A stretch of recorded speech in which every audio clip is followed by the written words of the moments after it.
Muito bem, pessoal, vamos dando sequência ao nosso estudo para o concurso de Montenegro e agora vamos conversar sobre o regime jurídico dos servidores públicos, conteúdo previsto aí então para legislação, né? Bom, o regime jurídico dos servidores públicos, ele traz as regras que vão reger a tua vida funcional como servidor no município de Montenegro. Os trabalhadores da iniciativa privada são regidos pela CLT, Consolidação das Leis do Trabalho, né? Os servidores públicos, ocupantes de cargos públicos, eles são regidos por um estatuto próprio. Cada município tem o seu estatuto próprio, o Estado tem o estatuto para os seus servidores, e na União tem o estatuto dos servidores federais. Então nós vamos estudar a norma aqui do município de Montenegro. No decorrer da aula, quem já estudou para outros concursos vai perceber que muitos conteúdos já viu em outros concursos que fez. Por quê? Porque os regimes são parecidos, os direitos são parecidos entre um município e outro, ou entre município e estado.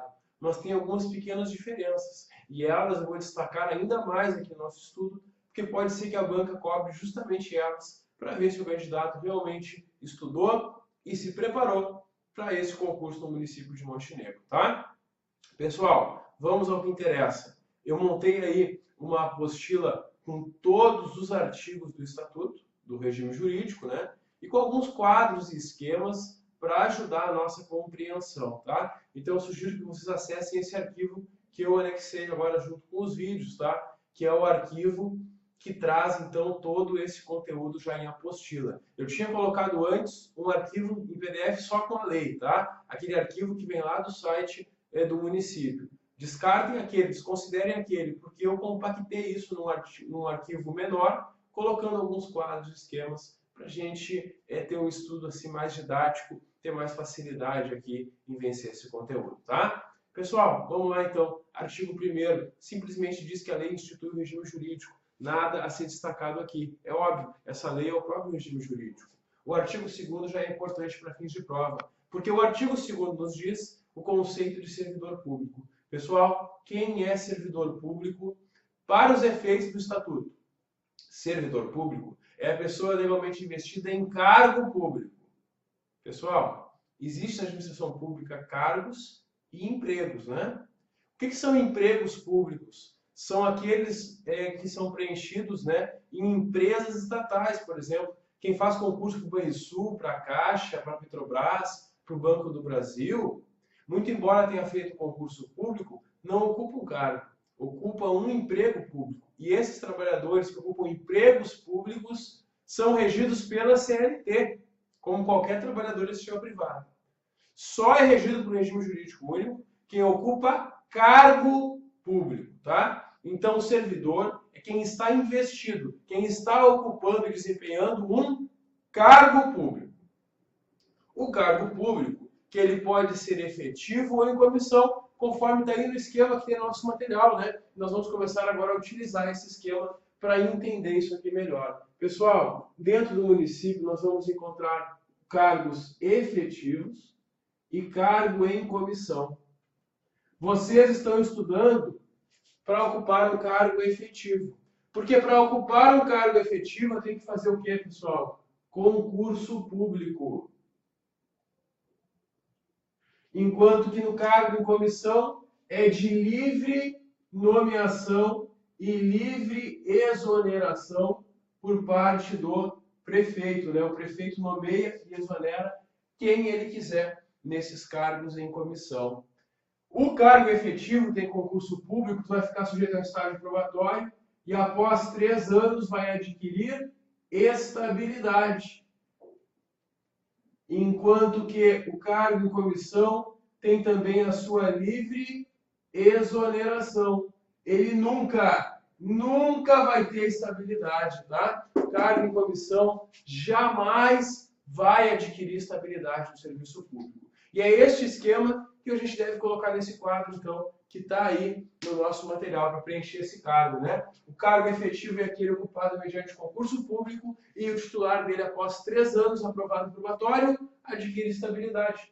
O cargo em comissão é aquele de livre nomeação e livre exoneração, portanto, não tendo estabilidade, tá? Tá aí, então, o quadro diferenciando o cargo efetivo do cargo em comissão. o artigo 3º ali em cima nos traz o conceito de cargo público. Cargo público é o criado em lei, em número certo. Como assim número certo? Tem um número de cargos criados. Eu crio lá um cargo de agente de controle interno, eu crio duas vagas, né? São 2 cargos criados. Pode ser ocupado por 2 pessoas. Ah, eu quero chamar um terceiro. Aí tem que vir uma lei criando um terceiro cargo. E aí sim eu posso chamar uma terceira pessoa. É essa a ideia. Os cargos eles têm um número quantitativo definido. Para a prefeitura poder convocar candidatos de um concurso, tem que ter cargo criado por lei e ele tem que estar vago. Por isso que eles são criados em número certo. Com denominação própria, né? Tem o cargo de agente administrativo, tem o cargo de agente de controle interno, tem cargo de procurador, tem cargo de fisioterapeuta, tem cargo de médico, enfim, tem vários cargos conforme a necessidade da prefeitura. Cada cargo tem seu nome. Cargo este que é remunerado pelos cofres municipais, claro, é o município que vai pagar a remuneração. E a cada cargo corresponde um conjunto de atribuições e responsabilidades, né? Que são as funções que ele deve desempenhar e as responsabilidades que ele deve ter no desempenho dessas atribuições, tá? Que são cometidas, claro, ao servidor que é o titular desse cargo público. O parágrafo único nos traz que o cargo pode ser efetivo ou em comissão, e isso eu já expliquei nesse esquema aqui no quadro, né? O que é o cargo efetivo, qual que é o cargo em comissão. Tranquilo, pessoal? Maravilha! Vamos seguindo nosso artigo 4º agora. A investidura em cargo público depende de uma aprovação prévia em um concurso público de provas ou de provas e títulos, exceto ressalvar nomeações para os cargos em comissão, que são declarados em lei de livre nomeação e livre exoneração. Essa informação tu já tem no esquema, né? Eu já coloquei aqui, porque os cargos são providos mediante concurso público, exceto quem? Exceto o cargo em comissão, porque ele tem a sua livre nomeação. Essa é a principal diferença e a banca vai jogar com isso na prova. Tem que ter cuidado. Se a banca afirmar todos os cargos públicos são providos mediante concurso público, certo ou errado? Certo ou errado? Errado, né? Por quê? Porque não são todos. Os cargos efetivos são para o concurso público, mas o cargo em comissão não. O cargo em comissão não depende de concurso público. Cargo em comissão é de livre nomeação e livre exoneração por parte do prefeito. O parágrafo 1º fala especificamente dos cargos do magistério para os professores do município. A investidura em um cargo do magistério também é por concurso, porque o magistério, os cargos do professor, são cargos efetivos. Só que tem um detalhe. No caso do magistério, é um concurso de provas e títulos. O concurso público, ele pode ser somente de provas, ou ele pode ser de provas e títulos. Para os cargos do município, em regra, eles vão fazer concurso só de provas, né? Tu vai lá, faz a prova, os que ficarem melhor classificados vão assumir o cargo. Num concurso de provas e títulos, além dessa prova que vocês vão realizar, também entram na pontuação do candidato títulos, como, por exemplo, especializações, pós-graduações, qualificações que aquele candidato tem, que estão previstos no edital como critérios para a pontuação, tá? Então, se eu falar em cargo efetivo em geral, preciso de concurso público. Cargo em comissão, não preciso de concurso público. Cargos do magistério, concurso público de provas e títulos. E o parágrafo 2º, ele fala da função do cargo em comissão. Por que nós temos na prefeitura cargos efetivos e cargo em comissão, professor? Por que eu não tenho só concursados cargos efetivos? Porque existem funções que são da confiança do prefeito. E pode ser que o prefeito não tenha confiança ou nem conheça os servidores do município. Então, para 3 funções, pessoal, para 3 funções que eu sempre lembro como DCA, função de direção, chefia e assessoramento, para a função de direção, chefia e assessoramento, o prefeito tem a liberdade de nomear cargos em comissão. Pessoal, desculpem, é muito comum o município ficar com falta de servidores, né? Imagina só, magistério, por exemplo, magistério é uma coisa que não pode parar, né? Imagina só se um professor deixa o município, as crianças ficam sem professor na escola, não pode, né? Muito bem, qual é a solução? Posso criar um cargo em comissão para colocar um professor em sala de aula, sim ou não? Claro que não, né? Por quê?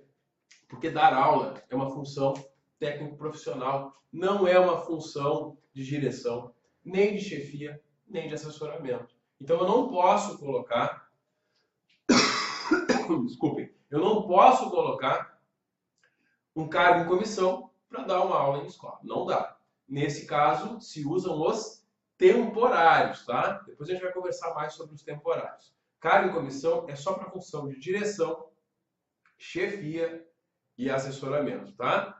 Maravilha. Visto isso, vamos dando sequência e temos no artigo 5º a função gratificada.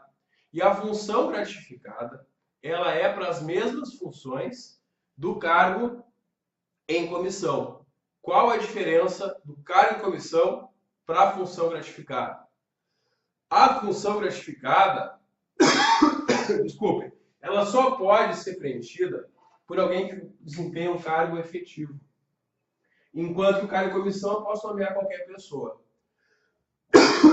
Então, um servidor que é convidado para uma função de direção, chefia ou assessoramento, ele pode receber uma função gratificada. E aí vai ser o seguinte, ele tem lá o seu vencimento, né? Tem lá o valor do vencimento dele.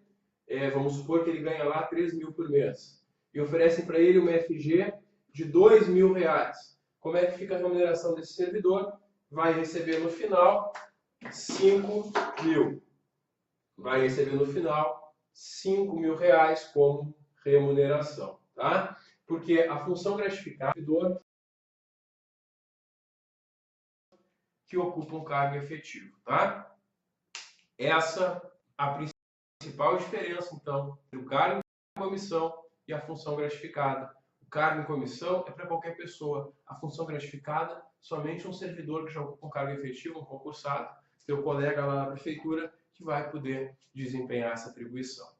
Aí o artigo 6º nos traz que é vedado cometer ao servidor atribuições diversas das do seu cargo, exceto em cargos de direção, chefia ou assessoramento. Quer dizer, tem um cargo, e tu já viu quando escreveu no concurso quais são as atribuições do teu cargo. Tu só pode desempenhar aquelas atribuições. Tu não pode ser colocado em trabalhos diferentes daqueles previstos para o teu cargo, exceto se tu for assumir uma função de direção, chefia e assessoramento. Direção, chefia e assessoramento, que são as funções para cargos de comissão e função gratificada. Tranquilo, pessoal? Maravilha! Vamos agora conversar sobre provimento e vacância. O que seriam provimento e vacância, professor? Pessoal, a primeira informação, são coisas opostas, tá? O que é o provimento? É quando eu tenho um cargo vago no município e eu coloco alguém para ocupar esse cargo. Designo alguém para ocupar o cargo. Isso é uma forma de provimento. Vocês, com concurso, estão buscando o quê? O provimento. Tem cargos vagos esperando vocês. Vocês fazem essa prova, gabaritam, vocês vão ocupar esses cargos que estão vagos. Isso é provimento. E quando alguém que está ocupando um cargo deixar o cargo, ele vai deixar o cargo vago. Daí vem a palavra vacância. Então, provimento é preencher o cargo. Vacância é retirar a pessoa do cargo. Provimento e vacância são opostos aqui, tá? Bom, o artigo 7º, ele traz os requisitos básicos para provimento, para ingresso no serviço público municipal. São requisitos que tu sabe que tem que ser observados, estão no edital do concurso também, né? E claro que vocês preenchem eles, por isso estão aqui estudando. Ser brasileiro, e aqui um detalhe importante, né? Basta ser brasileiro, não precisa ser brasileiro nato. Pode ser nato ou naturalizado, não tem diferença. Sendo brasileiro, pode ocupar o cargo. Segundo, idade mínima de 18 anos, estar quisto com obrigações militares e eleitorais, boa saúde física e mental, que vai ser comprovada mediante exame e atestado médico, expedido por médico do município, e ter atendido as condições prescritas em lei para o cargo, aquelas condições que a lei prevê para o cargo, né? A formação e outros critérios, como registro em conselho ou algo do tipo, tá? Esses, então, os requisitos. E aí nós temos agora as formas de provimento. Pessoal, eu sempre gosto de comparar as formas de provimento com as formas de vacância. Ah, professor, mas as formas de vacância não estão aqui. Então, sim. Olha ali aquele quadro. Eu trouxe lá do artigo 35, tá? Porque no artigo 8º nós temos as formas de provimento. E lá no 35 nós temos as de vacância. Eu trouxe elas aqui neste quadro e coloquei elas lado a lado para vocês perceberem uma coisa importante. Tem situações que são só provimento. Tem situações que são somente vacância. Agora, tem situações que, ao mesmo tempo, ocorre um provimento e ocorre uma vacância. E essas estão em vermelho no quadro. Tanto que vocês podem ver que elas estão tanto nos casos de provimento como nos casos de vacância. Quais são essas hipóteses, pessoal? A recondução, a readaptação e a promoção. Na recondução, na readaptação e na promoção, o que acontece? Nós temos um servidor que está ocupando um cargo e ele muda para outro cargo. É isso que acontece. A recondução, o que é? É quando um servidor estável retorna ao cargo que ele ocupava antes. Ele já ocupou um cargo antes, ele estava nesse cargo, mudou de cargo e volta. Quando ele volta, esse retorno se chama recondução. A readaptação é quando o servidor tem uma limitação na sua capacidade física ou mental e não consegue mais desempenhar as atribuições do seu cargo. E aí eles vão encontrar um cargo semelhante com o qual ele tem a compatibilidade para desempenhar as funções, tá? Isso acontece bastante em até algumas circunstâncias trágicas, né? Imagina lá um servidor que trabalha numa área operacional, sofre um acidente e perde um braço. Não tem mais como ele continuar aquele serviço lá, mas eles vão encontrar um outro serviço para ele prestar e continuar trabalhando numa área, de repente, mais administrativa. Isso é readaptação. Eles encontram um cargo compatível com a limitação que o servidor tem no cargo que ele está ocupando. Ele vai deixar um cargo, e isso é vacância, e ele vai ocupar outro cargo, isso é provimento. E a promoção também, pessoal. A promoção, embora ela não seja regulamentada por esta lei, nós vamos conversar numa outra lei sobre esse funcionamento, tá? Mas aqui não. Aqui na promoção, o que seria promoção teoricamente? O servidor ele tem um cargo que tem várias classes e ele deixa uma classe e vai para outra, né? Tu entra lá no cargo na classe A. Quando tu for promovido para a classe B, tu vai ser provido na classe B do cargo e vai deixar a vaga na classe A. Por isso também, ao mesmo tempo, provimento e vacância. E a banca às vezes pergunta, indique das assertivas abaixo, qual que apresenta formas de provimento e vacância ao mesmo tempo? São só 3. Recondução, readaptação e promoção. Essas 3 que estão em vermelho. Por enquanto, eu não vou explicar cada uma dessas hipóteses aqui, porque nós vamos ver no Estatuto uma por uma. Então, conforme a gente vai desenvolvendo aqui o estudo, eu vou explicar para vocês cada uma dessas formas de provimento e cada uma das formas de vacância, tá? Por enquanto, só esse quadro com essa comparação para a gente já começar a se preparar. É muito comum em prova também a banca afirmar o seguinte, cobrar o seguinte, indique das assertivas abaixo qual apresenta uma forma de provimento ou qual não apresenta uma forma de provimento. E aí a banca mistura as que estão na primeira coluna com as que estão na segunda coluna. Por isso também o quadro é bem útil nesse sentido, tá? Seguimos. Concurso público. O concurso público a gente sabe bem, é por isso que a gente está aqui estudando, né? Nós temos as principais regras sobre o concurso aqui, que as normas gerais são estabelecidas em regulamento, e além delas os concursos têm instruções especiais que devem ser expedidas pelo órgão competente com ampla publicidade, e para isso serve o edital do concurso, tá? Os limites de idade para inscrição em concurso são fixados em lei, não no edital. Um edital não pode estabelecer um requisito de idade. Somente a lei pode estabelecer. Isso é uma informação importante que já foi objeto de provas de concurso, tá? É a lei que fixa, não é decreto nem edital, é a lei.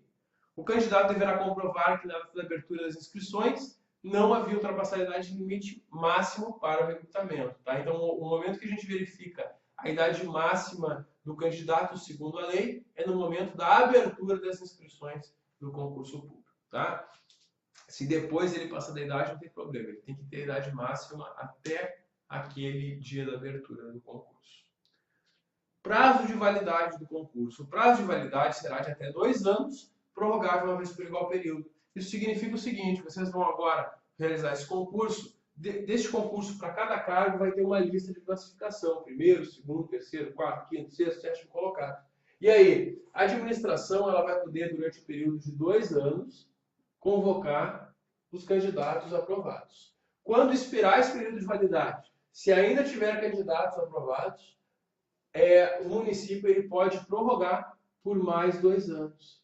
E aí vai levar um total de 4 anos convocando os candidatos aprovados, tá? O prazo de validade, segundo a lei, ele pode ser de até 2 anos prorrogável por igual período. Eu não posso ter um concurso válido, por exemplo, por 3 anos mais 3, ou por 4 mais 4. Não, no máximo 2 e pode prorrogar por igual período. Então eu posso fazer por 1 ano prorrogável por mais 1, por 1 ano e meio prorrogável por mais 1 ano e meio, ou por 2 prorrogável por mais 2. Geralmente as bancas fazem 2 prorrogável por mais 2 por motivos de economia. Então tá aí o artigo 11 que nos traz esse prazo de validade do concurso. Agora, pessoal, nós vamos começar a conhecer cada uma das formas de provimento. E vamos começar com a principal delas, com a mais tradicional, com aquela que tu vai alcançar com este concurso, que é a nomeação. A nomeação, ela pode ser feita em comissão ou em caráter efetivo. É óbvio, né? Nomeação em comissão é para quem? Para o servidor designado com cargo em comissão. E a nomeação em caráter efetivo para esse provido mediante concurso. Para você que está aí me assistindo. Artigo 13. A nomeação em caráter efetivo obedecerá à ordem de classificação dos candidatos no concurso. Claro, né? Tem uma lista de classificação e serão chamados os candidatos conforme essa lista. Mas o que é a nomeação, pessoal, afinal de contas? A nomeação é a convocação do candidato para assumir o cargo.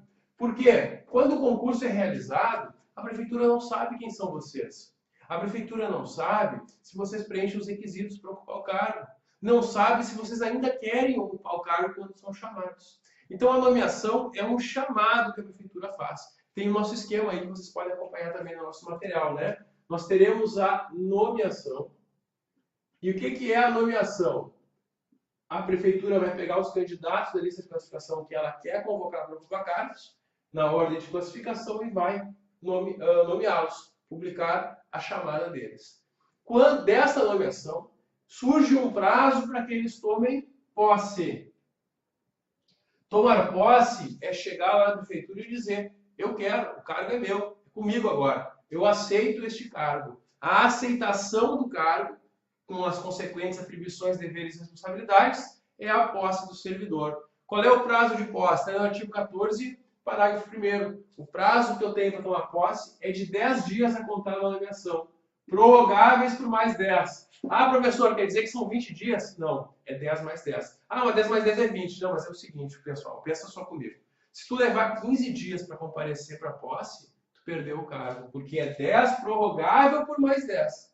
Se tu não chegar nos 10 primeiros dias para tomar posse ou para pedir a prorrogação, tu perdeu o cargo, tá?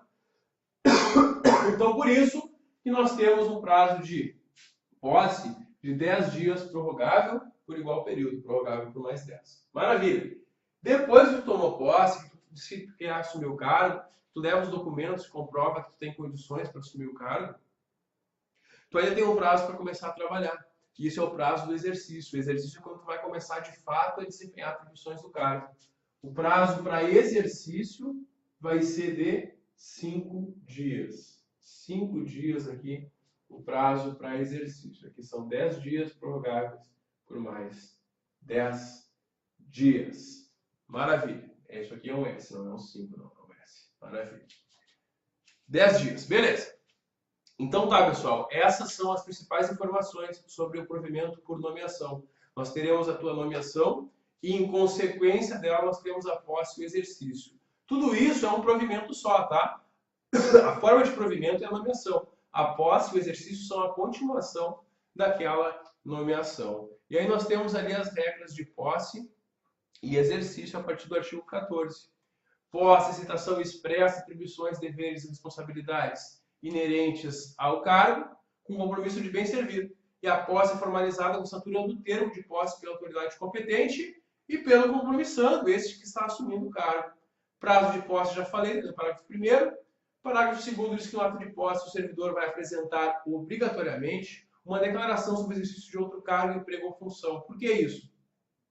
Por que ele vai indicar essa declaração, além de uma declaração de bens e valores? Porque, em regra, eu não posso acumular cargos públicos. Segundo a Constituição Federal, só é permitido acumular 2 cargos de professor, 2 cargos na área da saúde, ou um de professor com um técnico ou científico. E para comprovar que eu não estou numa acumulação irregular, sempre que eu assumir o cargo, eu vou declarar se eu já ocupo ou se eu ocupava um outro cargo antes, tá? É essa a regra da posse no parágrafo 2º. O exercício está no artigo 15. Sobre ele, a gente conversa no próximo vídeo. Dá um clique que eu já volto. Até logo.